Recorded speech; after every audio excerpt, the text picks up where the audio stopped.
Hi friends, welcome to my YouTube channel. Telangana TET and DSC కోసం తయారు చేయబడిన ఈ సోషల్ మెటీరియల్ కేవలం 180 రూపీస్కే మా యాప్లో అవైలబుల్ ఉంది friends. 1500+ pages, quick revision PDFs మరియు ఫుల్ లెసన్స్ ఉన్నాయి. సో కలర్స్తో హైలైట్ చేయబడి ఉంది. సో టేబుల్స్లో ఉన్న ఇన్ఫర్మేషన్ వల్ల మీరు క్విక్గా రివిజన్ అనేది కంప్లీట్ చేసుకోగలరు. సో కింద డిస్క్రిప్షన్లో యాప్ ఉంది. సో యాప్ ఇన్స్టాల్ చేశాక స్టోర్లో మీకు ప్రింట్ పీడిఎఫ్స్ అనే ఆప్షన్ కనబడుతుంది, అనే కోర్స్ కనబడుతుంది. సో అది పర్చేస్ చేసి మీరు ప్రింట్ తీసుకోవచ్చు.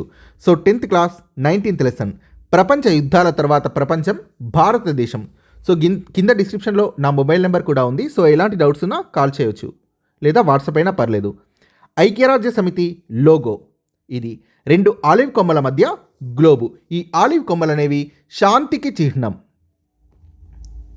సో ఇది యుఎస్ఎస్ఆర్ లేదా రష్యా మరియు అమెరికాల మధ్య ఆయుధ నిల్వల్ని చూపిస్తున్న చిత్రం. ఇది 1985లో అత్యధిక ఆయుధ నిల్వల్ని కలిగి ఉన్న దేశం రష్యా. 1945 తర్వాత రష్యా మరియు యుఎస్ఎస్ఆర్ల మధ్య ఆయుధ నిల్వలపై ప్రచ్ఛన్న యుద్ధంలో భాగంగా ఆయుధ పోటీ అనేది సంభవించింది. ప్రచ్ఛన్న యుద్ధం అంటే ఆయుధాలు లేకుండా చేసే యుద్ధం. సో ఈ మ్యాప్స్ అనేవి అబ్జర్వ్ చేయండి. సో 1947 నుండి నేటి వరకు పాలస్తీనా అనేది కోల్పోయిన భూభాగం ఇది.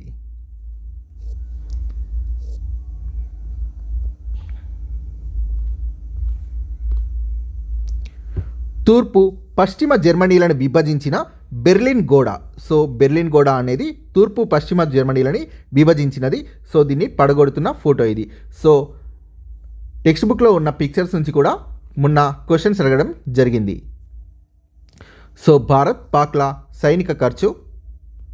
సో అలానే 1958లో చైనాకి వ్యతిరేకంగా ప్రదర్శనలు చేస్తున్న ప్రజలు బ్యానర్లో కమ్యూనిస్ట్ చైనా టిబెట్ జోలికి పోవద్దు అని ఉంది. సో ఇక్కడ 1971లో తూర్పు పాకిస్తాన్ అంటే బంగ్లాదేశ్ నుండి భారత్లోకి వస్తున్న కాందిశీకులు.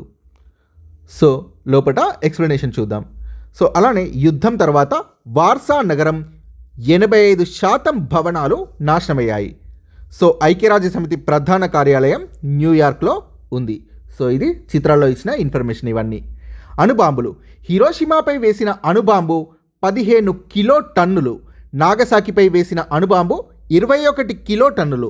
రష్యా దగ్గర ఉన్న అత్యంత శక్తివంతమైన జార్ బాంబా అనే అణుబాంబు 50,000 కిలోటన్నులు.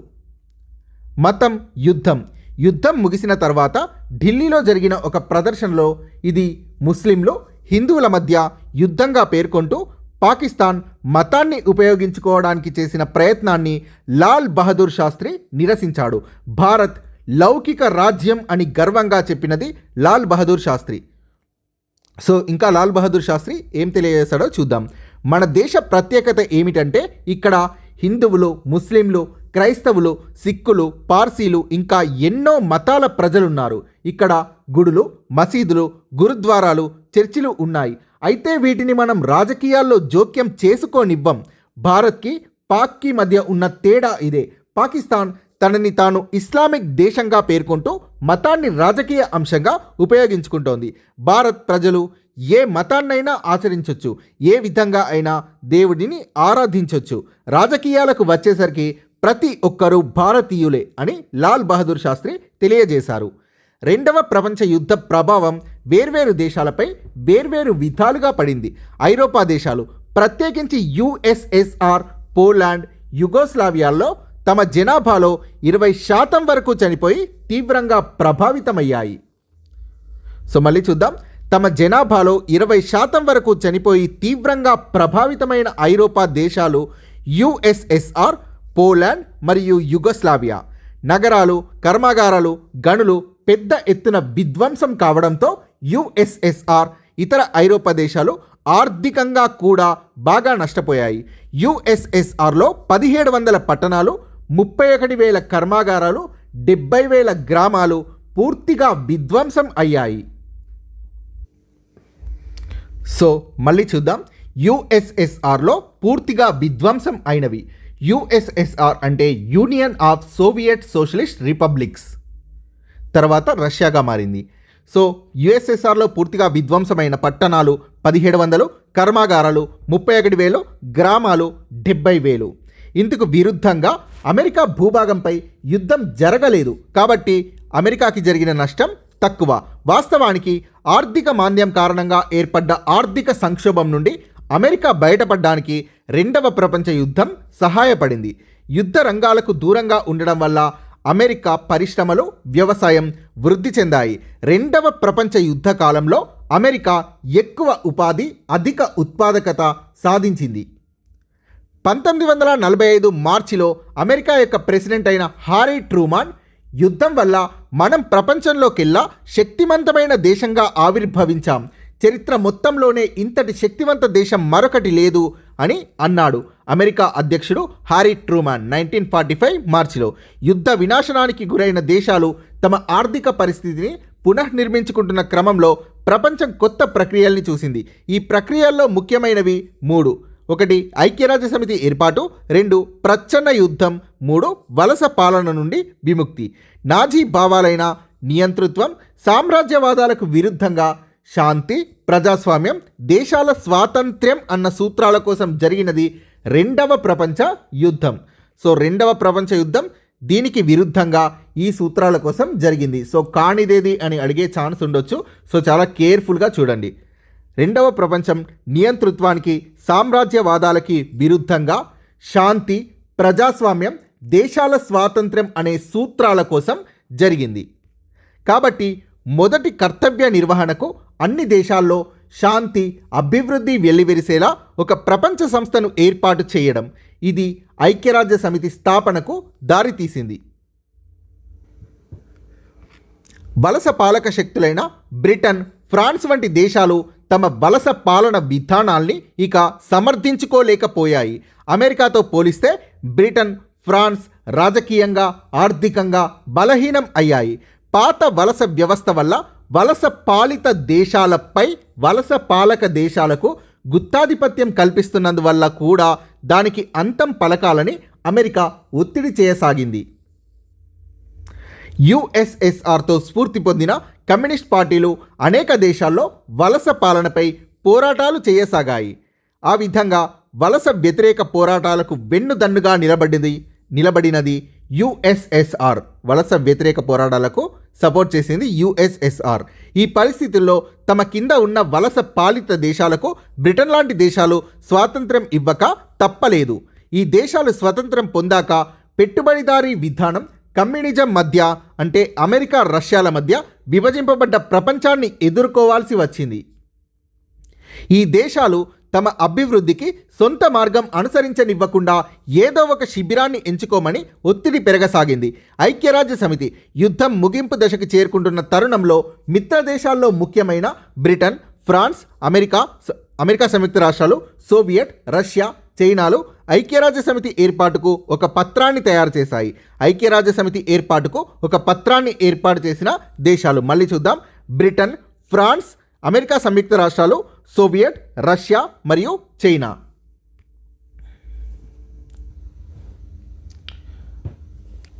సోవియట్, రష్యా అనేది ఇది ఒకటే ఫ్రెండ్స్. చైనా.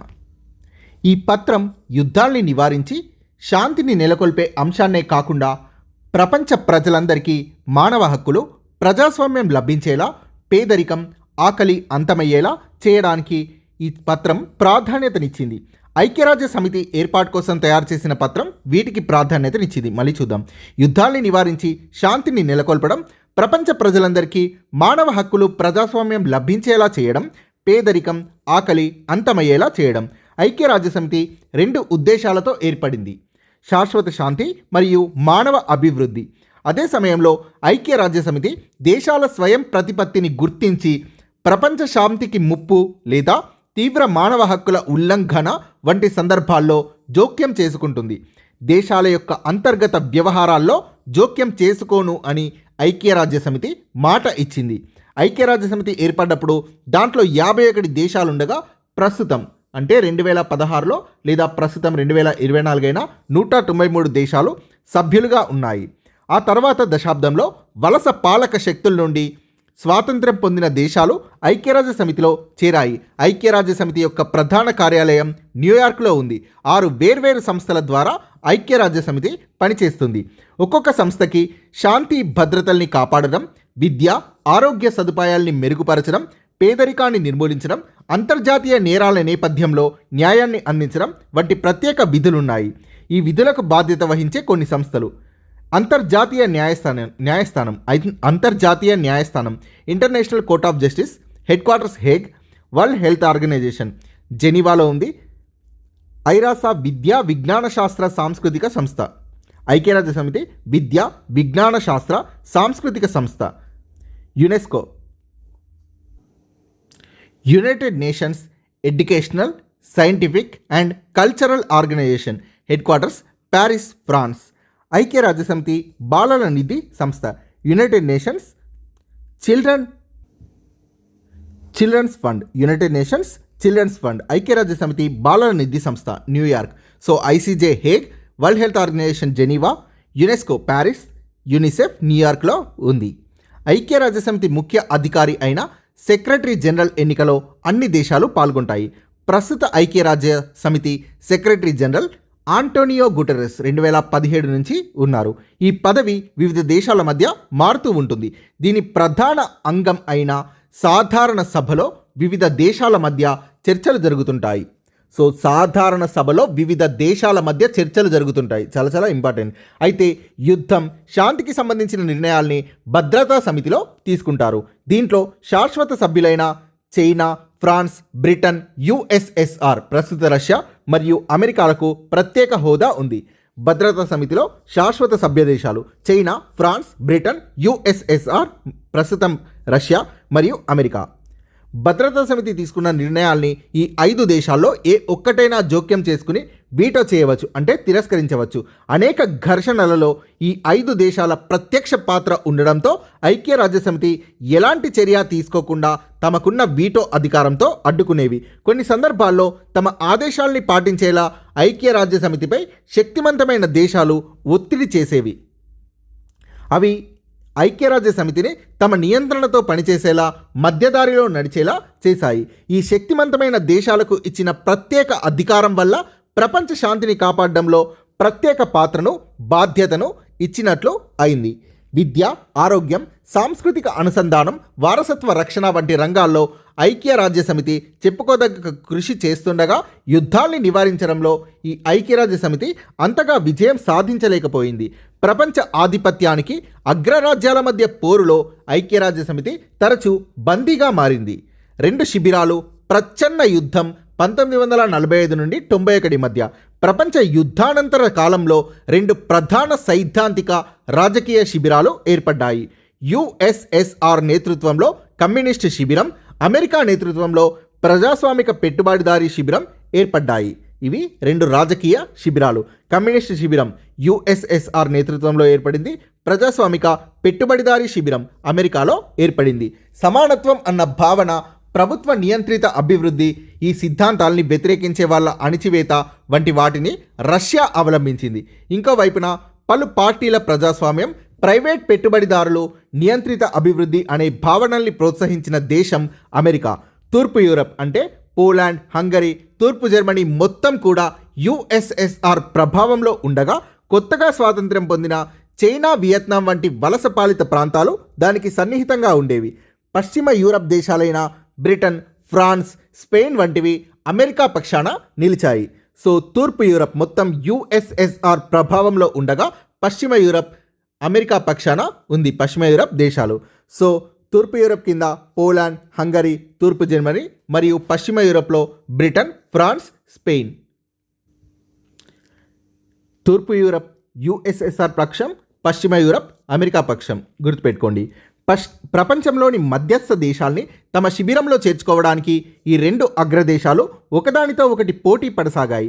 2వ ప్రపంచ యుద్ధం తర్వాత 45 సంవత్సరాల పాటు ఈ 2 శిబిరాల మధ్య ఒక వింత యుద్ధం జరిగింది. దీంట్లో ముఖ్యమైన పోటీదారులు ఒకదానిపై ఒకటి భౌతిక దాడులకు దిగలేదు, ఒకదానితో ఒకటి నేరుగా యుద్ధంలోకి దిగలేదు. దీనికి బదులుగా ప్రపంచంలో ఏ 2 చిన్న దేశాల మధ్య ఘర్షణ తలెత్తినప్పుడు ఈ అగ్రరాజ్యాలు చెరి ఒక పక్షం వహించి మాటలు ప్రచారం ద్వారా యుద్ధం చేశాయి. సంప్రదాయ యుద్ధాల్లో మాదిరి నిజమైన పోరు లేదు కాబట్టి దీన్ని ప్రచ్ఛన్న యుద్ధం అన్నారు. ఈ ప్రచ్ఛన్న యుద్ధం వల్ల అమెరికా యుఎస్ఎస్ఆర్ల మధ్య తీవ్రమైన ఘర్షణపూరిత వాతావరణం ఉండేది. 1945-91 మధ్య జరిగిన ప్రపంచ ఘటనలన్నింటినీ ఇది ప్రభావితం చేసింది. ప్రచ్ఛన్న యుద్ధం అంటే ప్రచార యుద్ధం ఒక్కటే కాదు, ఈ కాలంలో జరిగిన యుద్ధాల్లో 2 కోట్ల మంది చనిపోయారు. ఈ చనిపోయిన వాళ్ళలో దాదాపు అందరూ 3వ ప్రపంచ దేశాల వాళ్ళే. అంటే దాని అర్థం వలస పాలన నుండి బయటపడుతున్న వియత్నాం, కొరియా, అంగోలా, ఆఫ్ఘనిస్తాన్ వంటి దేశాల వాళ్ళే ఉన్నారు.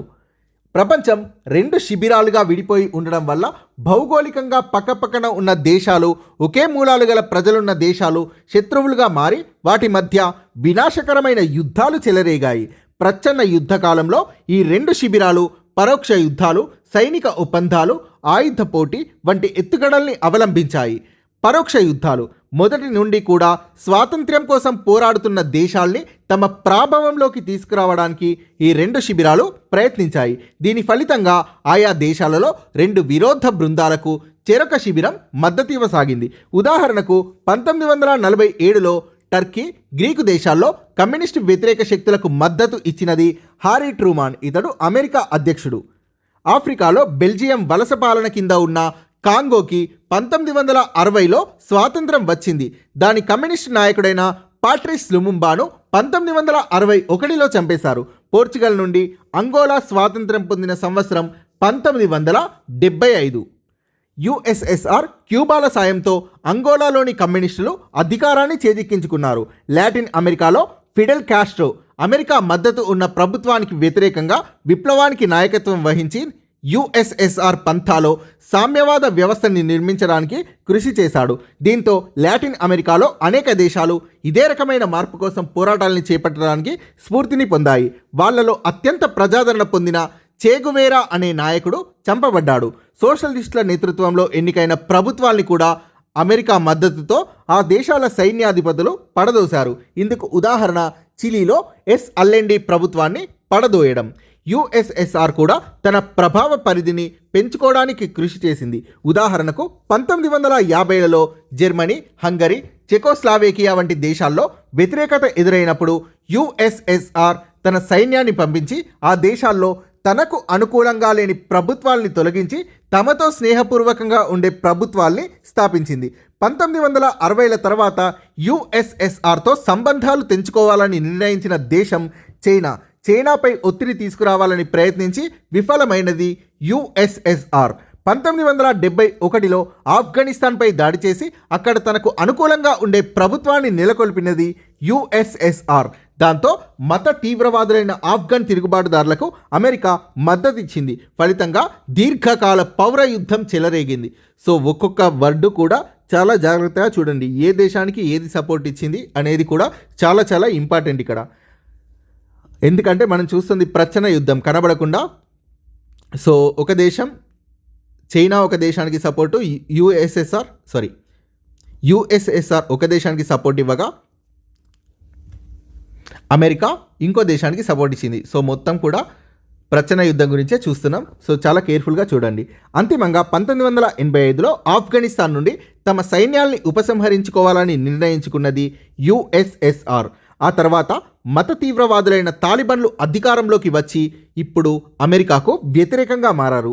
ఈ అగ్రరాజ్యాలాడిన ఆటలో వలస పాలకుల నియంత్రణ నుండి బయటపడాలి అనుకుంటున్న 3వ ప్రపంచం యుద్ధానికి, విధ్వంసానికి రంగభూమిగా మారిందని, యుద్ధంలో యుఎస్ఎస్ఆర్, అమెరికా సైనికులుగా కాకుండా 3వ ప్రపంచ ప్రజలు పాల్గొన్నారు అనేది మనం ఇక్కడ గమనించాల్సిన అంశం అని టెక్స్ట్ బుక్లో ఇచ్చారు. సో ఈ 2 దేశాలు కాకుండా, సైనికులు కాకుండా 3వ ప్రపంచ ప్రజలు ఈ యుద్ధాల్లో పాల్గొన్నారు. సైనిక ఒప్పందాలు. అమెరికా, యుఎస్ఎస్ఆర్ల రెండింటి దగ్గర అణ్వాయుద్ధాలున్నాయి. అయితే అణుయుద్ధమే జరిగితే ఏ దేశం కూడా గెలవదని ఈ 2 దేశాలకు తెలుసు. అయినప్పటికీ అవి సైనిక కీలక ఒప్పందాలు కుదుర్చుకోసాగాయి. 1949లో అమెరికా తన మైత్రిని ఉత్తర అట్లాంటిక్ సంధి వ్యవస్థ, North Atlantic Treaty Organization NATO అన్న దాని ద్వారా బలపరుచుకుంది. దీనికి ప్రతిచర్యగా కమ్యూనిస్ట్ దేశాలు వార్సా ఒప్పందం కుదుర్చుకున్నాయి. అమెరికా వివిధ ప్రాంతాల్లో మిలిటరీ మిత్రత్వ ఒప్పందాలైన South East Asian Treaty Organization SEATO, Central Treaty Organization సెంటోలను కుదుర్చుకుంది. సైనిక ఒప్పందాలని కుదుర్చుకోవడం ద్వారా తమను తాము బలోపేతం చేసుకున్నప్పటికీ యుద్ధమే చెలరేగితే మొత్తం నాగరికతలకే ముప్పు తెచ్చే స్థాయిలో మానవ నష్టం జరుగుతుందని ఈ శిబిరాలకు తెలుసు. అందుకే అవి ఒకదానికొకటి ప్రతిబంధకంగా నిరోధకంగా నిలిచేలా వ్యవహరించాయి. ఈ ఒప్పందాల ద్వారా అగ్రరాజ్యాల ప్రభావ పరిధి పెరిగి వాటికి కింద పేర్కొన్నవి అందుబాటులోకి వచ్చాయి. సో చూద్దాం.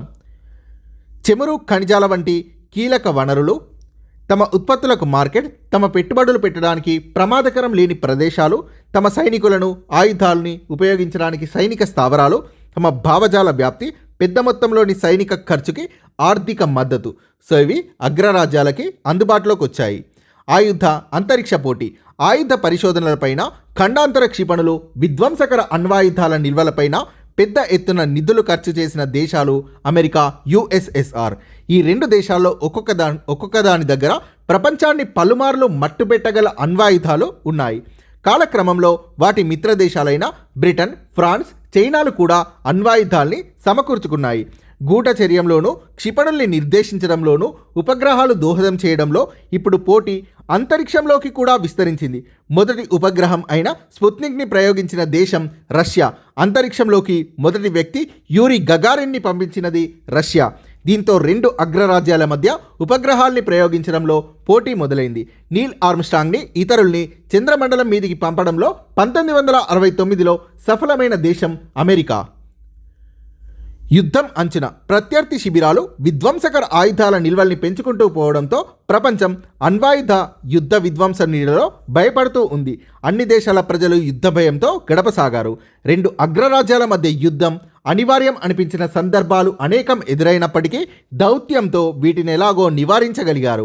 రష్యా తమ దేశంలోని అమెరికాకి చెందిన గూఢచర్య విమానాన్ని కూల్చివేయడం, క్యూబాలో రష్యా యొక్క ఆయుధ నిల్వల్ని అమెరికా గుర్తించడం, కొరియా, మధ్యప్రాచ్య యుద్ధాల వంటి సందర్భాల్లో పలుమార్లు ప్రపంచం యుద్ధం అంచున నిలబడింది.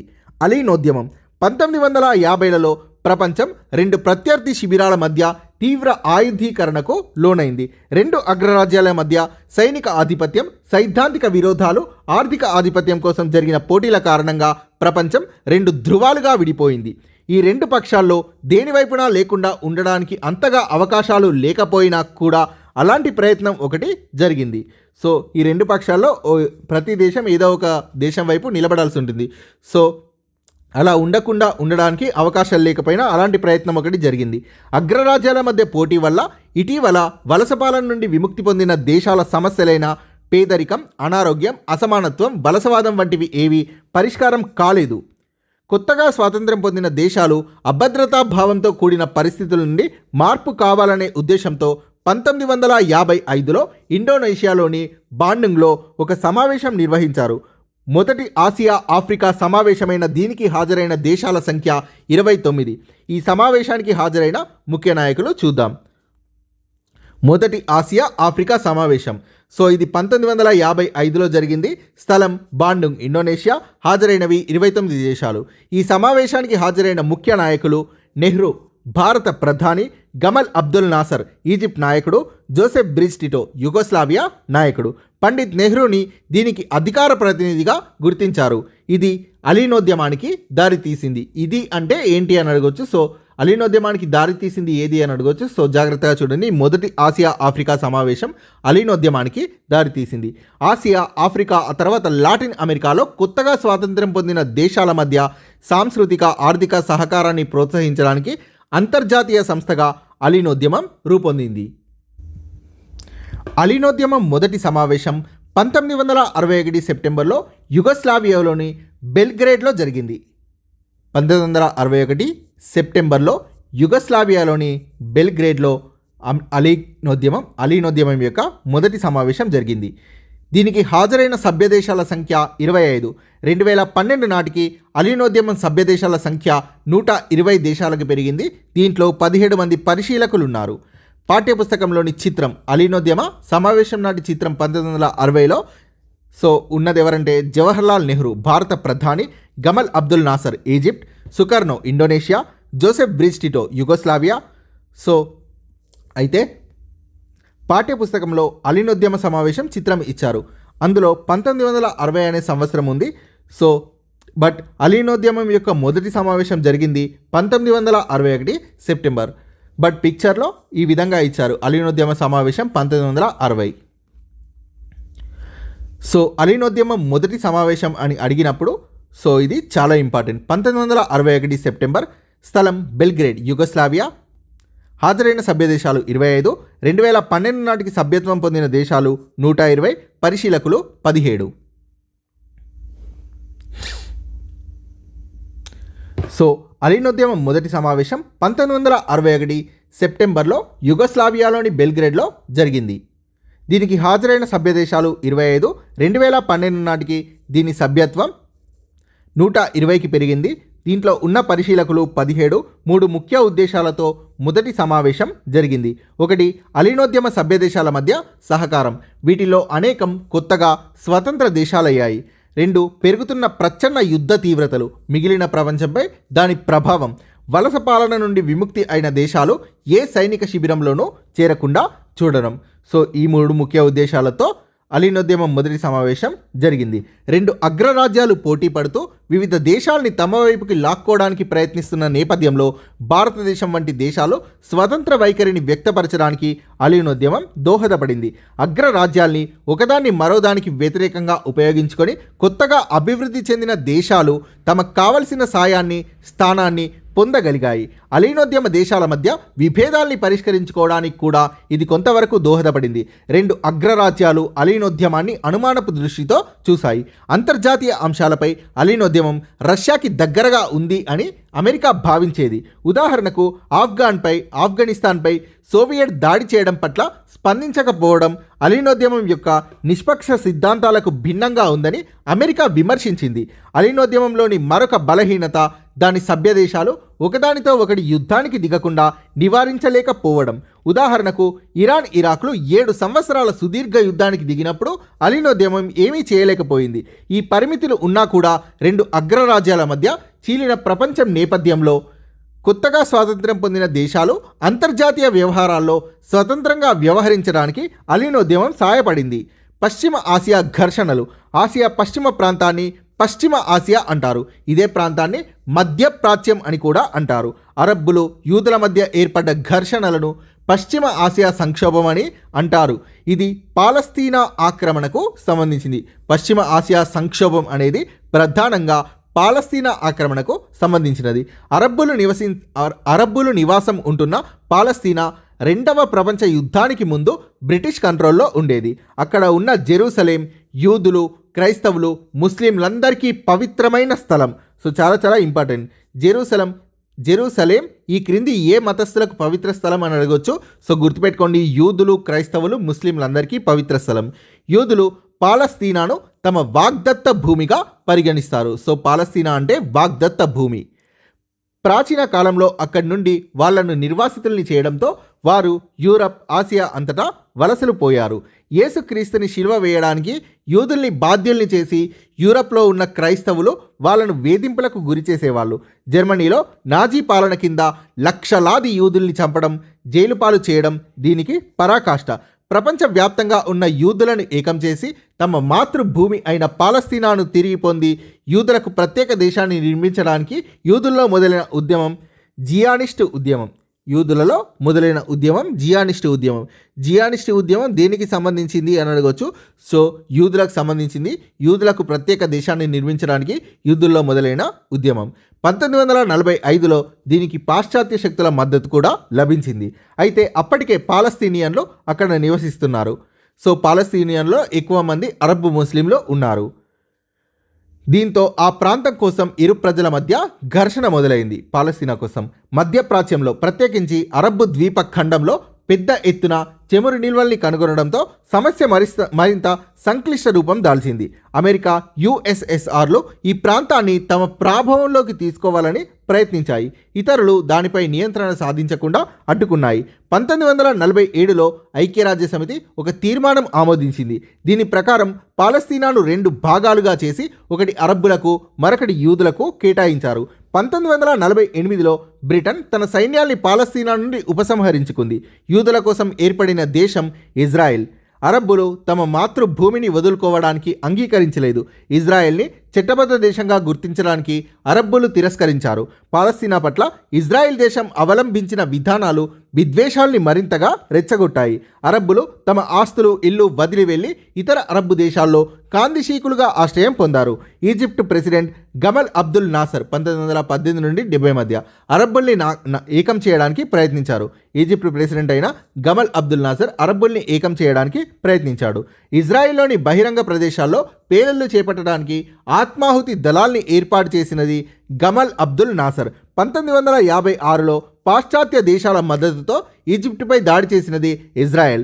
యుద్ధాన్ని విరమించాల్సిందిగా అమెరికా, యుఎస్ఎస్ఆర్లో కోరారు. ఇజ్రాయెల్ తన సైన్యాన్ని ఉపసంహరించుకుంది. 1967లో అరబ్బులు మరొకసారి ఇజ్రాయెల్పై దాడి చేశారు. ఎదురు దాడి చేయడమే మెరుగైన రక్షణాత్మక చర్యగా భావించి ఈజిప్ట్ ఇజ్రాయెల్పై దాడి చేసి దాని వాయుదళాన్నంతటినీ విధ్వంసం చేసింది. అంతేకాకుండా Gaza, Golan Heights, West Bank భూభాగాల్ని ఆక్రమించింది. ఐక్యరాజ్య సమితి తీర్మానం చేసినప్పటికీ ఆక్రమించిన ప్రాంతాల్ని తిరిగి ఇవ్వడానికి నిరాకరించిన దేశం ఇజ్రాయెల్. అయితే ఇజ్రాయెల్ యుద్ధ విరమణకు మాత్రం అంగీకరించింది. ఈ ఆక్రమిత ప్రాంతాలు బఫర్ ప్రాంతంగా పనిచేస్తుందని ఇజ్రాయెల్ భావించింది. అరబ్బుల ఉద్యమాన్ని ఈ యుద్ధం కుంటుపరిచింది. ఈలోగా 1964లో జోర్డాన్లో ఆవిర్భవించినది PLO అంటే పాలస్తీనా విముక్తి సంఘం. అరబ్బు బృందాలన్నింటినీ ఏకం చేసి ఇది ఒక కొత్త కోణాన్ని తీసుకొచ్చింది. కోల్పోయిన భూమిని శాంతియుతంగా తిరిగి పొందడం దీని యొక్క లక్ష్యం. అయితే 1967లో యాసర్ అరాఫత్ నాయకత్వంలోని PLO ఇజ్రాయెల్పై దాడి చేయాల్సిందిగా అరబ్బు దేశాలపై ఒత్తిడి పెట్టసాగింది. PLO అంటే పాలస్తీనా విముక్తి సంఘం, గుర్తుపెట్టుకోండి. 1967లో యాసర్ అరాఫత్ నాయకత్వంలోని PLO ఇజ్రాయెల్పై దాడి చేయాల్సిందిగా అరబ్బు దేశాలపై ఒత్తిడి పెట్టసాగింది. దీనికి అరబ్బు దేశాలు అంత ఉత్సాహం చూపలేదు. దాంతో PLOలో నుండి ఒక వర్గం అరాఫత్ నేతృత్వంలో చీలి విమానాల హైజాకింగ్, 1972 సెప్టెంబర్లో మ్యూనిచ్ ఒలింపిక్స్లో ఇజ్రాయెల్కి చెందిన ఒలింపిక్స్ బృందాన్ని అపహరించి అనేక మంది క్రీడాకారుల్ని చంపడం వంటి ఉగ్రవాద చర్యలకి పాల్పడింది. అరాఫత్ నేతృత్వంలో ఇది జరిగింది. విమానాల హైజాకింగ్ మరియు ఒలింపిక్ బృందాన్ని అపహరించడం. పాలస్తీనియన్ల ఈ దాడుల్ని సాకుగా చేసుకొని ఇజ్రాయెల్ వాళ్ళపై తిరిగి దాడులు చేసి తాము గతంలో ఇచ్చిన మాటను అమలు చేయడానికి నిరాకరించింది. ప్రతి దాడులతో ఈ ప్రాంతమంతా నిత్యం యుద్ధ వాతావరణంతో, ఉగ్రవాదుల దాడులతోటి ఉండేది. PLO పరస్పరం ఘర్షణలకు పాల్పడే అనేక చిన్న వర్గాలుగా చీలిపోయింది.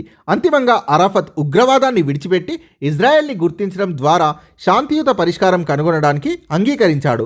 దీర్ఘకాల యుద్ధాన్ని ముగించడానికి అరాఫత్ ఇజ్రాయెల్తో సంప్రదింపులు జరిపి పాలస్తీనియన్ల స్వయం పాలనకు సంబంధించి అనేక ఒప్పందాల్ని కుదుర్చుకున్నాడు. వెస్ట్ బ్యాంక్ నుండి తన సైన్యాన్ని ఉపసంహరించుకోవడానికే కాక పాలస్తీనాలోని అరబ్ భాషలకు ఓటు హక్కు ఇవ్వడానికి ఇజ్రాయెల్ అంగీకరించింది. అయితే ఇజ్రాయెల్ తన మాటను నిలుపుకోక ఏదో ఒక సాకుతో పాలస్తీనియన్లపై దాడులు కొనసాగించడం వల్ల ఈ ఒప్పందాలేవి విజయవంతం కాలేదు. పాలస్తీనియన్ దేశానికి PLOని చట్టబద్ధ ప్రతినిధిగాను, అరాఫత్ దానికి అధ్యక్షుడిగాను గుర్తించడానికి అనేక దేశాలు అంగీకరించాయి. అరాఫత్ 2004లో ఫ్లూ జ్వరంతో అస్వస్థతకు గురై మరణించాడు. ఇప్పటికీ పాలస్తీనియన్లు దేశ బహిష్కరణ, యుద్ధం లాంటి గడ్డు పరిస్థితుల్ని ఎదుర్కొంటూ తమ సొంత గడ్డ కోసం, ప్రశాంత జీవనం కోసం పోరాటం సాగిస్తూనే ఉన్నారు. గల్ఫ్ లేదా మధ్యప్రాచ్య ప్రాంతంలో పెరిగిన జాతీయతావాద భావం, ఇజ్రాయెల్కి అమెరికా మద్దతు కొనసాగిస్తూ ఉండడం, పాలస్తీనియన్ల దయనీయ పరిస్థితి కారణంగా ఈ ప్రాంతంలో అమెరికా వ్యతిరేక భావనలు బాగా వ్యాప్తి చెందాయి. తమకు తమ మిత్ర దేశాలకు చమురు వనరులు అందుబాటులో ఉండడానికి ఈ ప్రాంతంలోని అప్రజాస్వామిక ప్రభుత్వాలకు అమెరికా మద్దతు ఇవ్వడం కారణంగా కూడా అమెరికా ప్రజల ద్వేషానికి గురైంది. ఎడారి ప్రాంతంలో ఏ ఇతర వనరులు లేని ప్రజల సంక్షేమం కోసం చమురు వనరుల నుండి వచ్చిన ఆదాయాన్ని వినియోగించాలని ప్రజలు కోరుకున్నారు. 1968లో ఇరాక్లో తిరుగుబాటు చేసి అరబ్ జాతీయతావాదం, సోషలిజం అనే జంట నినాదాలతో అధికారంలోకి వచ్చినది సద్దాం హుస్సేన్. సో మొన్నటి ప్రీవియస్ స్టేట్ క్వశ్చన్ ఇది. సోషలిజం అంటే వాళ్ళ ఉద్దేశంలో చమురు వనరుల జాతీయీకరణ, చమురు నుండి వచ్చే ఆదాయాన్ని పౌరుల సంక్షేమ చర్యల కోసం ప్రభుత్వం ఖర్చు చేయడం. 1969లో ఇదే రకమైన పరిణామాలు లిబియాలోనూ చోటు చేసుకున్నాయి. ఈ ప్రభుత్వాలు సంక్షేమ విధానాలతో పాటు ఒక వ్యక్తి లేదా చిన్న బృందం యొక్క నియంతృత్వ పాలనను చేపట్టాయి. ఎలాంటి ప్రజాస్వామిక నిరసనలను కానీ వ్యతిరేకతను కానీ ఇవి అనుమతించలేదు. అనేక ప్రాంతాల్లో అమెరికా మద్దతిచ్చిన ప్రభుత్వాలకు వ్యతిరేకత మతపరమైన రంగు సంతరించుకుంది. సంపదను, అవకాశాల్ని అందరికీ సమానంగా పంచాలన్న భావనకు జాతీయతావాద శక్తులు రాకుండా ఆయా దేశాల్లో మతఛాందసవాదులు అధికారంలోకి వచ్చేందుకు మద్దతునిచ్చాయి. 1979లో ఇరాన్లో విప్లవం సంభవించి ఇరాన్ రాజుని తొలగించి షియా ఇస్లామిక్ మత గురువులు ప్రజాస్వామికంగా ఎన్నికైన నాయకులు కలిసి నిర్వహించే కొత్త ప్రభుత్వాన్ని ఏర్పాటు చేసుకున్నారు. షియా ఇస్లామిక్ మత గురువులు మరియు ప్రజాస్వామికంగా ఎన్నికైన నాయకులు కలిసి నిర్వహించే కొత్త గవర్నమెంట్ని ఏర్పాటు చేసుకున్నారు. సో అమెరికా మద్దతు ఇచ్చిన ఇరాన్ రాజుని తొలగించారు ఇరాన్లో విప్లవం జరిగినప్పుడు. సోవియట్ సైనికులు తిరిగి వెళ్ళిపోయాక ఆఫ్ఘన్లోని తాలిబాన్లు అధికారంలోకి వచ్చి తీవ్రవాద ఇస్లామిక్ ప్రభుత్వాన్ని ఏర్పాటు చేశారు. మత గ్రంథాల్లో ఉన్న నియమాలను ప్రజలు ఖచ్చితంగా పాటించాలని ప్రజల్ని బలవంతం చేయసాగారు. ఈ కారణంగా మహిళలకు, మతపర అల్పసంఖ్యాక ప్రజలకు మౌలిక స్వేచ్ఛ, సమానత్వం లేకుండా పోయాయి. 21వ శతాబ్దం ఆరంభంలో అరబ్బుల్లో అసంతృప్తి పెరిగి ఫలితంగా మతపర ఉగ్రవాదం పెరిగింది. కొంతమంది అరబ్ ఉగ్రవాదులు అమెరికాకి చెందిన 2 విమానాల్ని హైజాక్ చేసి వాటితో న్యూయార్క్లోని ప్రపంచ వాణిజ్య కేంద్రంలోకి దూసుకెళ్లడంతో ఆ భవనాలు కూలి కొన్ని వేల మంది మరణించారు. దీంతో తాలిబాన్లపై అమెరికా యుద్ధం ప్రకటించి అంతిమంగా ఇరాక్ పైన కూడా యుద్ధానికి దిగింది. శాంతి ఉద్యమాలు, యుఎస్ఎస్ఆర్ పతనం మరియు ప్రచ్ఛన్న యుద్ధం అంతం. కాలం గడుస్తున్న కొద్దీ ఆయుధ పోటీని తగ్గించి అణ్వాయుధాల్ని నాశనం చేయాల్సిందిగా యుఎస్ఎస్ఆర్ అమెరికాలపై ప్రజలు తీవ్ర ఒత్తిడి చేయసాగారు. ఫలితంగా ఈ 2 దేశాలు సంప్రదింపులు జరిపి ఆయుధ పోటీల్ని, నిల్వల్ని తగ్గించుకోవాల్సి వచ్చింది. అంతిమంగా 1985-91 మధ్య అణు పరీక్షలపై నిషేధం విధించారు. యుఎస్ఎస్ఆర్లో మిఖాయిల్ గోర్బచేవ్ అధికారంలోకి రావడం వల్ల ఇది సాధ్యమైంది. యుఎస్ఎస్ఆర్లో తీవ్ర మార్పులు తెచ్చి మరింత పారదర్శకంగా చేసి దాని రాజకీయాలను మార్చడానికి ప్రయత్నించినది గోర్బచేవ్ ఉదారవాద సిద్ధాంతాలు కలవాడు. ఆర్థిక వ్యవస్థ తిరిగి పుంజుకోవడానికి కొన్ని సంస్కరణలను చేపట్టి పాశ్చాత్య దేశాలతో సంబంధాల్ని మెరుగుపరచడానికి ప్రయత్నించాడు. గోర్బచేవ్ ప్రవేశపెట్టిన సంస్కరణలు ఈ విధంగా వ్యవహరిస్తారు. గ్లాస్నోస్ట్, పెరిస్ట్రోయికా చాలా ఇంపార్టెంట్. ఇదే సమయంలో తూర్పు యూరప్ దేశాలు తీవ్ర ఆర్థిక సంక్షోభాన్ని ఎదుర్కొంటుండగా యుఎస్ఎస్ఆర్ వాళ్ళకి సాయపడే స్థితిలో లేదు. ఫలితంగా స్వేచ్ఛ, ప్రజాస్వామ్యం, ఆర్థిక సంస్కరణలు కోరుతూ తూర్పు యూరప్ మొత్తం ప్రజా ఉద్యమాలు వెల్లువెత్తాయి. ఫలితంగా దేశాన్ని నడపలేని ప్రభుత్వాలు కుప్పకూలిపోయాయి. పశ్చిమ జర్మనీ నుండి తూర్పు ప్రాంతాన్ని వేరు చేస్తున్న బెర్లిన్ గోడను పడగొట్టడం తూర్పు యూరప్ పరిణామాల్ని సూచిస్తుంది. జర్మనీ ప్రజలు వ్యతిరేకించిన బెర్లిన్ గోడ యుఎస్ఎస్ఆర్ నియంత్రణకు సంకేతంగా ఉండి అపఖ్యాతిగాంచింది. యుఎస్ఎస్ఆర్లోనే కమ్యూనిస్టు ఛాందసవాదులు గోర్బచేవ్ని అధికారం నుండి తొలగించడానికి ఒక తిరుగుబాటుని ప్రోత్సహించారు. అయితే రష్యన్ పార్లమెంట్ తరపున ఈ తిరుగుబాటుని అడ్డుకున్నది బోరిస్ ఎల్సిన్ అంతిమంగా అధ్యక్ష ఎన్నికల్లో గెలుపొంది 1991లో యుఎస్ఎస్ఆర్ని రద్దు చేస్తున్నట్టు ప్రకటించాడు. చాలా ఇంపార్టెంట్. Boris Yeltsin. మాజీ యుఎస్ఎస్ఆర్లోని రాజ్యాలు స్వతంత్ర దేశాలయ్యాయి. ఆ తర్వాత వీటిలో చాలా వరకు రష్యాతో ఒప్పందం కుదుర్చుకున్నాయి. యుఎస్ఎస్ఆర్ కుప్పగోలడంతో ప్రపంచ రాజకీయాల్లో కొత్త యుగం ఆరంభమైంది. అది ఏకధ్రువ ప్రపంచంగా మారింది. ప్రపంచీకరణ యుగం మొదలైంది. భారతదేశం, దాని పొరుగు దేశాలు. భారతదేశం అలీనోద్యమ వ్యవస్థాపక దేశం. 2 అగ్రరాజ్యాల మధ్య తన స్వతంత్ర దృక్పథాన్ని కాపాడుకోవడానికి ప్రయత్నించింది. గాంధేయవాద సిద్ధాంతాలైన శాంతి, అహింస ఆధారంగా తన విదేశాంగ నీతిని మలుచుకోవడానికి భారత్ ప్రయత్నించింది. శాంతి పట్ల తన నిబద్ధతను చాటడానికి జవహర్లాల్ నెహ్రూ ప్రఖ్యాతిగాంచిన తన పంచశీల సూత్రాల్ని ప్రతిపాదించాడు. సో అవేంటో చూద్దాం. సో ఇది ప్రీవియస్ స్టేట్లో అడిగిన బిట్. ఒకరి సర్వసత్తాకతను, భౌగోళిక సమగ్రతను మరొకరు గౌరవించడం, ఇతర దేశాల అంతర్గత వ్యవహారాల్లో జోక్యం చేసుకోకపోవడం, దాడులకు దిగకపోవడం, వివాదాల్ని పరస్పర అవగాహనతో పరిష్కరించుకోవడం, అంతర్జాతీయ సంబంధాల్లో పరస్పర గౌరవం, సహకారాల కోసం కృషి చేయడం, శాంతియుత సహజీవనాన్ని ప్రోత్సహించడం. సో ఈ 5 పంచశీల సూత్రాలు. సో 5 సూత్రాలు ఇతర దేశాల్లో, ప్రత్యేకించి పొరుగు దేశాలైన చైనా, పాకిస్తాన్, శ్రీలంక, ఆ తర్వాత బంగ్లాదేశ్తో భారతదేశ సంబంధాల్ని ఈ పంచశీల సూత్రాలు ప్రభావితం చేశాయి. చైనాతో భారత్ సంబంధాలు సుదీర్ఘ పోరాటం, హింసాత్మక విప్లవం తర్వాత 1949లో చైనా కమ్యూనిస్ట్ గణతంత్ర రాజ్యం అయింది. చైనా కమ్యూనిస్ట్ పార్టీని గుర్తించిన తొలి దేశాల్లో ఒకటి భారత్. అంతకుముందు ఐక్యరాజ్య సమితి భద్రతా సమితిలో చియాంగ్ కైషెక్ ప్రభుత్వానికి ఉన్న శాశ్వత స్థానాన్ని ప్రస్తుతం చైనాకు ఇవ్వాలి అనడంలో భారత్ మద్దతు తెలియజేసింది. సో అంతకుముందు ఐక్యరాజ్య సమితి భద్రతా సమితిలో చియాంగ్ కైషెక్ ప్రభుత్వానికి ఉన్న శాశ్వత స్థానాన్ని ప్రస్తుతం చైనాకి ఇవ్వాలి అనడంలో భారత్ మద్దతు తెలియజేసింది. సైద్ధాంతిక విభేదాలున్నా కూడా బాండుంగ్ సమావేశంలో పాల్గొనడానికి చైనాకి భారత్ సహాయపడింది. 1954 ఏప్రిల్ 29న పంచశీల ఒప్పందంపై 2 దేశాలు సంతకాలు చేశాయి. 2 దేశాల నాయకులు తమ ఇరు దేశాల్ని సందర్శించారు. పెద్ద సంఖ్యలో ప్రజలు వాళ్లకు స్వాగతం పలికారు. సో ఇక్కడ 2 దేశాలంటే ఇండియా మరియు చైనా. వలస పాలన కాలంలో 2 దేశాల మధ్య సరిహద్దుగా మెక్మోహన్ రేఖ గీశారు. భారత్ చైనాల సరిహద్దు. నెహ్రూ దాన్ని అంగీకరించాడు. చైనా, భారత్ల మధ్య టిబెట్ స్వతంత్ర బఫర్ ప్రాంతంగా ఉండేది. అయితే ఒకప్పటి చైనా సామ్రాజ్యంలో టిబెట్ పరాధీన దేశంగా ఉందని పేర్కొంటూ 1950లో టిబెట్ని చైనా తనలో కలిపేసుకుంది. దీంతో భారత్, చైనా దేశాల మధ్య బఫర్ ప్రాంతం లేకుండా పోయింది. టిబెట్లో జరిగిన తిరుగుబాటుని చైనా అణచివేసింది. దలైలామాతో సహా వేలాది టిబెటన్లు తప్పించుకొని భారత్లో ఆశ్రయం తీసుకున్నారు. భారతదేశం దలైలామాకి ఆశ్రయం ఇచ్చింది. దీంతో భారత్, చైనాల మధ్య వైరుధ్యం మొదలైంది. భారతదేశాన్ని చైనా ప్రత్యర్థిగా భావించడం మొదలుపెట్టింది. అంతకుముందే 2 దేశాల మధ్య సరిహద్దు వివాదం ఏర్పడింది. లడఖ్ ప్రాంతంలోని ఆక్సాయ్ చిన్ ప్రాంతం, అరుణాచల్ ప్రదేశ్లోని చాలా ప్రాంతం తమదని చైనా పేర్కొంది. అనేక ప్రయత్నాలు, సుదీర్ఘ చర్చల తర్వాత కూడా ఈ వివాదాలు ఈనాటికి పరిష్కృతం కాలేదు. భారత్తో చేసుకున్న శాంతి ఒప్పందాల్ని భంగపరుస్తూ 1962 అక్టోబర్లో భారతదేశంపై చైనా దండెత్తింది. ఈ అకస్మాత్తు దాడికి భారత్ సన్నద్ధంగా లేకపోవడంతో దీంట్లో తీవ్ర నష్టాలని చవిచూసింది. అంతిమంగా చైనా ఏకపక్షంగా కాల్పుల విరమణ ప్రకటించి సైన్యాన్ని ఉపసంహరించుకుంది.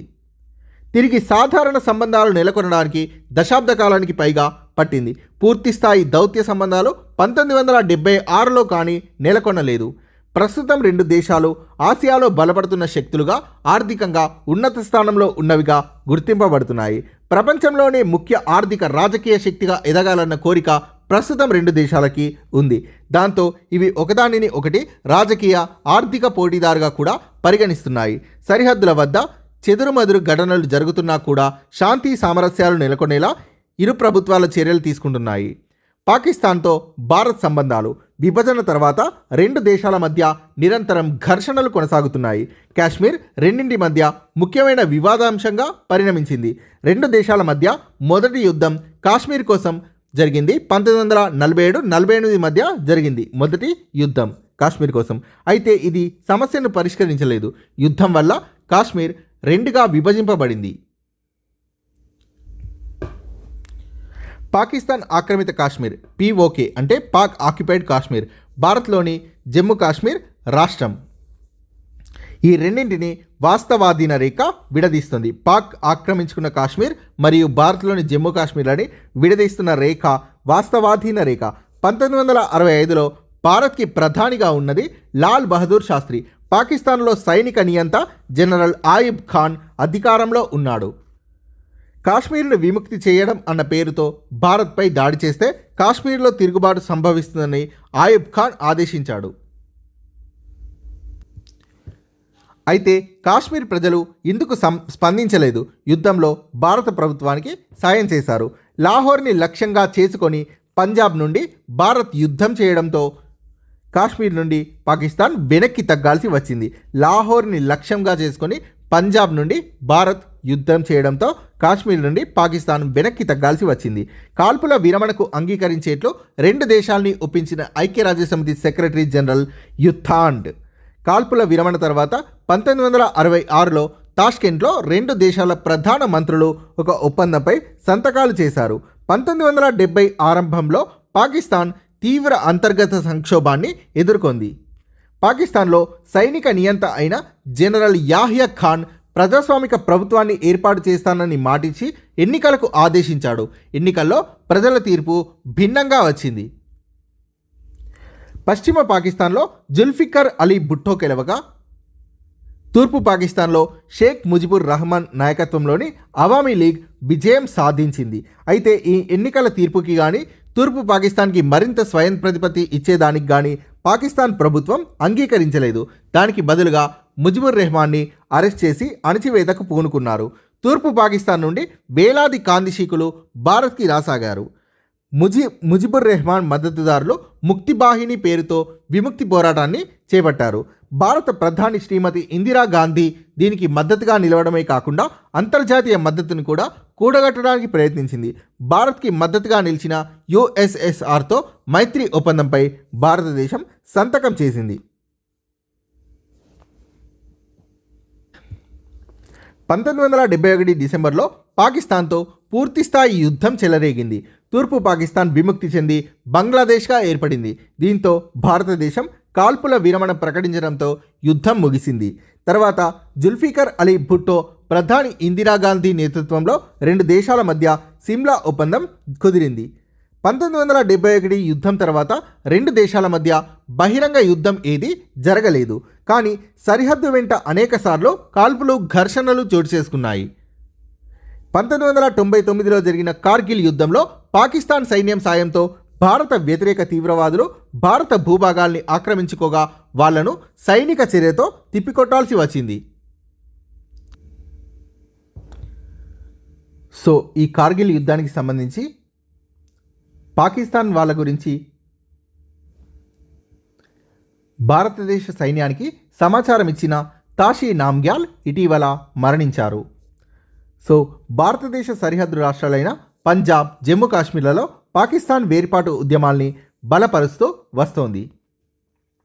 పాకిస్తాన్ ఇలాంటి ఉద్యమాలకు మద్దతివ్వడమే కాకుండా మతతత్వ తీవ్రవాదులకు శిక్షణనిచ్చి భారత్లో సమస్యలు సృష్టించడానికి పాకిస్తాన్ నిరంతరం ప్రయత్నిస్తోందని భారతదేశం ఆరోపిస్తోంది.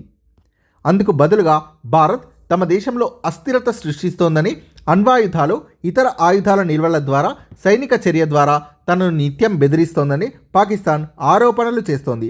దీని ఫలితంగా రెండు దేశాలు ఒకదానికి వ్యతిరేకంగా మరొకటి ఆయుధాల్ని సమకూర్చుకోవడానికి పెద్ద ఎత్తున విలువైన నిధుల్ని ఖర్చు చేస్తున్నాయి. రెండు దేశాల దగ్గర అణ్వాయుధాలున్నాయి. రెండవ దేశం తమపై దాడికి దిగకుండా తమ అణ్వాయుధాలు నిరోధిస్తాయని రెండు దేశాలు నమ్ముతున్నాయి. అదే సమయంలో సంస్కృతి, నాగరికతల్ని పంచుకున్న సుదీర్ఘ చరిత్ర ఇరు దేశాలకి ఉండడంతో స్వార్థపర శక్తులు ద్వేషాన్ని పెంపొందించినప్పటికీ వాటిని అధిగమించడానికి పాక్, భారత్ ప్రజలు ప్రయత్నిస్తున్నారు. వాణిజ్యం, క్రీడలు, సినిమాలు, పర్యటన, సాంస్కృతిక అనుసంధానాల ద్వారా స్నేహ వారధులు నిర్మించుకోవడానికి ప్రయత్నిస్తున్నారు. రెండు దేశాల్లో లౌకికవాదం, ప్రజాస్వామ్యం, స్వేచ్ఛ ఉంటే ఇది ఇరు దేశ ప్రజల మధ్య మరింత అవగాహన, సహకారం ఏర్పడడానికి దోహదం చేస్తుందని భారతీయులు, పాకిస్తానీ ప్రజలు భావిస్తున్నారు. ఈ రెండు దేశాల మధ్య ఘర్షణ పెరగడం వల్ల ఈ ఆదర్శాలకే ముప్పు ఏర్పడే ప్రమాదం ఉంది. బంగ్లాదేశ్తో భారతదేశ సంబంధాలు 1971లో భారతీయ సైనికుల సాయంతో పాకిస్తాన్ నుండి బంగ్లాదేశ్ విముక్తి చెందింది. అది స్వాతంత్రం పొందిన వెంటనే భారత్తో 25 సంవత్సరాల శాంతి ఒప్పందంపై సంతకం పెట్టింది. బంగ్లాదేశ్ అయితే బ్రహ్మపుత్ర, గంగా నది జలాల పంపకం వంటి అనేక అంశాలపై రెండు దేశాల మధ్య విభేదాలున్నాయి. బంగ్లాదేశ్ నుండి ప్రజలు పెద్ద ఎత్తున చట్ట విరుద్ధంగా భారత్లోకి రాకుండా కొన్ని సరిహద్దు ప్రాంతాల్లో భారతదేశం కంచె నిర్మించడాన్ని బంగ్లాదేశ్ ప్రభుత్వం అభ్యంతర పెట్టింది. తీర ప్రాంతంలో భారతదేశం పెద్దన్న పాత్ర పోషిస్తోందని బంగ్లాదేశ్ భావిస్తోంది. ఇన్ని విభేదాలు ఉన్నప్పటికీ రెండు దేశాలు అనేక రంగాల్లో ప్రత్యేకించి ఆర్థిక రంగంలో సహకరించుకుంటున్నాయి. దక్షిణ ఆసియాని మయన్మార్ ద్వారా తూర్పు ఆసియాతో అనుసంధానం చేయాలన్న భారతదేశ విధానంతో బంగ్లాదేశ్ ఒక భాగమైంది. వైపరీత్యాల నిర్వహణలో రెండు దేశాల మధ్య సహకార ఒప్పందం ఉంది. బంగ్లాదేశ్ విముక్తి కోసం పోరాడిన ప్రాణత్యాగం చేసిన ఎందరో భారతీయుల్ని బంగ్లాదేశ్ సన్మానించింది. శ్రీలంకతో భారత్ సంబంధాలు. భారత్కి దక్షిణాన హిందూ మహాసముద్రంలో ఉన్న ద్వీపదేశం శ్రీలంక. 1948లో స్వాతంత్రం పొందింది. అనాదిగా భారత్ శ్రీలంకల మధ్య సాంస్కృతిక ఆర్థిక సంబంధాలు ఉన్నాయి. రెండు వలస పాలన నుండి విముక్తి పొంది ఈనాటికి ప్రజాస్వామిక దేశాలుగా ఉన్నాయి. తమిళం మాట్లాడే అల్పసంఖ్యాక ప్రజల పట్ల శ్రీలంక ప్రభుత్వం వ్యవహరించిన తీరు ఇరు దేశ సంబంధాల మధ్య ముళ్ళు మాదిరి తయారైంది. శ్రీలంక తమిళ కాందిశీకులు పెద్ద సంఖ్యలో భారత్లోకి రావడం ప్రత్యేక సమస్యగా మారింది. శ్రీలంక తమిళ కాందిశీకులు పెద్ద సంఖ్యలో భారత్లోకి రావడం ప్రత్యేక సమస్యగా మారింది. దీంతో భారత్ మరింత చొరవ తీసుకొని ఆ దేశంలో శాంతిని నెలకొల్పడానికి భారతదేశం సైన్యాన్ని పంపించింది. ప్రధానమంత్రి రాజీవ్ గాంధీని తమిళ తీవ్రవాదులు చంపేశారు. తమిళ తీవ్రవాదులకు వ్యతిరేకంగా శ్రీలంక ప్రభుత్వం పూర్తిస్థాయి యుద్ధానికి దిగినప్పుడు భారత్ అందులో జోక్యం చేసుకోకూడదని నిర్ణయించుకుంది. ఈ యుద్ధంలో మానవ హక్కుల ఉల్లంఘన, తీవ్ర రక్తపాతం సంభవించాయి. దీంతో తన దేశంలో శ్రీలంక సైనిక ఘర్షణలకు ముగింపు పలకగలిగింది. Thank you friends. Please subscribe this channel.